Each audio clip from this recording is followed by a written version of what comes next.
పోయి మార్కెట్కి పోయి ఓ కూరగాయలు తెచ్చిన. మా ఆయన కూరగాయలు ఎండిపోయినాయి అంటారు. ఇగో మా స్వీట్ అన్నీ సదురుతుంది. ఎండిపోయినాయి గీవి తెస్తావురా, గీ కూరగాయలు కొనుక్కొస్తారా? నేనైతే తెస్తే పచ్చివే తినేటట్టు ఉంటాయి, ఎండిపోయిన కూరగాయలు తెచ్చినావు అని అంటుండు. తెమ్మంటేనేమో తేడు. ఇక ఇప్పుడేమో పచ్చి గిట్లున్నాయి, ఎండిపోయినాయి. నేను ఎంత మంచిది తెచ్చినా నచ్చడు. మళ్ళీ రేపు ఇవి పడేసాయి అన్నీ, నేను రేపు తెస్తాను అంటుండు. చూడాలి మళ్ళీ ఎట్లాంటివి తెస్తాడో. బాగున్నాయి కూరగాయలు కానీ ఆయనకు నచ్చాయి. ఎంత బాగున్నాయి, ఎంత ఫ్రెష్గా తెచ్చినా నచ్చవు. తన తెచ్చినాయే నచ్చుతాయి.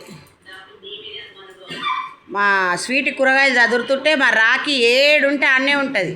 కూరగాయల కాడ ఉంటే కూరగాయల కాడ, మా ఆయన ఆడ బయట కూర్చుంటే బయట, ఇంట్లో కూర్చుంటే ఇంట్లో. వచ్చి ఆమె పక్కకే కూర్చొని చూస్తూ ఉంటుంది. ఇక దానికి చేతులు ఉండే చదురుతుండే అన్నీ.